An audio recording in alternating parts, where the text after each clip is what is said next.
mencapai ratusan meter.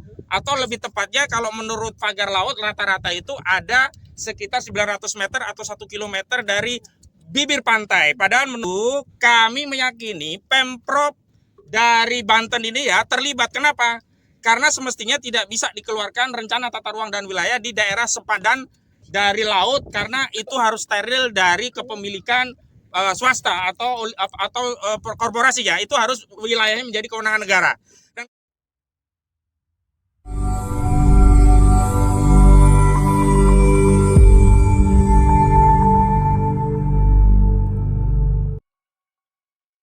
Assalamualaikum warahmatullahi wabarakatuh. Pemirsa seluruh rakyat Republik Indonesia, terutama video ini kami tujukan kepada Bapak Presiden Prabowo Subianto.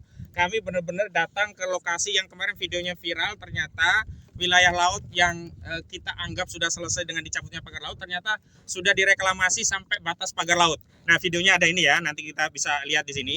Hari ini semestinya kami mau langsung bersandar ke lokasi daratan tersebut. Tapi kami tadi rapat berunding rasanya sulit karena banyak pengamanan dari mereka dan kami khawatir keselamatan kami. Alih-alih kami bisa menyampaikan informasi lebih detail, justru kami nanti yang berbahaya. Jadi kami memutuskan untuk membuat video dan kami pastikan menurut keterangan dari warga sekitar inilah lokasi yang videonya viral sudah jadi daratan, pagar-pagar itu sudah diruk, itu ada beko-bekonya. Ini kawasan PIK 2. Yang ingin saya tegaskan yang pertama bahwa sebenarnya wilayah yang diuruk itu sudah mencapai ratusan meter. Atau lebih tepatnya kalau menurut pagar laut rata-rata itu ada sekitar 900 meter atau 1 kilometer dari bibir pantai. Padahal menurut Perpres nomor 55 tahun 2016 tentang garis sepadan laut itu minimal ya wilayah laut itu harus steril ya. Dihitung 100 meter sejak air pasang dari bibir pantai. Itu nggak boleh ada bangunan. Karena itu kami meyakini Pemprov dari Banten ini ya terlibat. Kenapa? Karena semestinya tidak bisa dikeluarkan rencana tata ruang dan wilayah di daerah sepadan dari laut karena itu harus steril dari kepemilikan swasta atau korporasi ya. Itu harus wilayahnya menjadi kewenangan negara.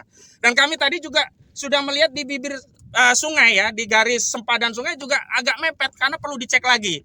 Kenapa? Karena ada juga garis sempadan sungai yang itu harus steril demi menjaga ekosistem sungai. Dari menjaga dari khawatir bencana abrasi dan yang lainnya juga harus steril daripada bangunan-bangunan permanen. Dan tadi ada bangunan dari PIK 2. Dan yang ingin saya tegaskan adalah bahwa hari ini Presiden tidak cukup hanya mengeluarkan keputusan menghapus status PSM PIK 2, tapi harus menindaklanjuti dengan melakukan audit menyeluruh.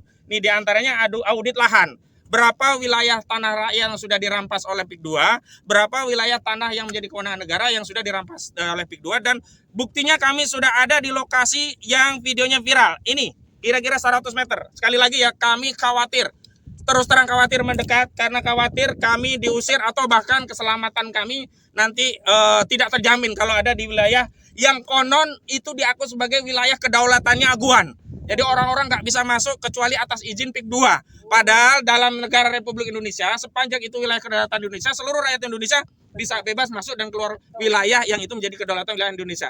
Dan saya ingatkan sekali lagi kepada pemerintah, Pak Prabowo, TNI kita, kalau kita mengenal zona ekonomi eksklusif yang itu 200 mil di bibir pantai, ini bukan 200 mil. Bahkan di pantainya, di lautnya sudah diambil oleh oligarki PIK 2. Kita capek-capek melindungi negara ini, kedaulatannya dari serangan musuh, ternyata negara ini digerogoti dari dalam. Dan ini yang tidak kami inginkan. Karena itu harus ada tindak lanjut, audit berupa audit lahan, audit tentang tata pelaksanaan atau audit kinerja dari PIK 2, terutama audit hukum.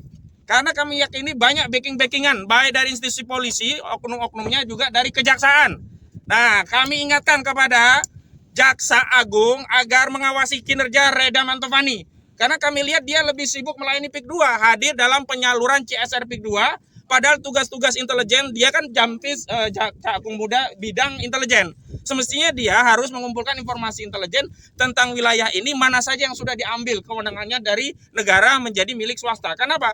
Selain wilayah negara dalam bentuk laut, ada juga aset-aset negara yang ini merupakan aset dari sitaan kasus BLBI, dari kasus Lee Darmawan, 80 hektaran itu dikuasai PIK 2. Mana bisa jaksa kok tidak memberikan informasi. Ini ada tanah negara sudah sitaan Jaksa Agung, sebagiannya juga sudah dijual kembali ke negara. Yang di Bogor ya ada 400 juta katanya sudah kembali ke keuangan negara, tapi yang di Tangerang kenapa dibiarkan dibangun oleh oligarki PIK 2?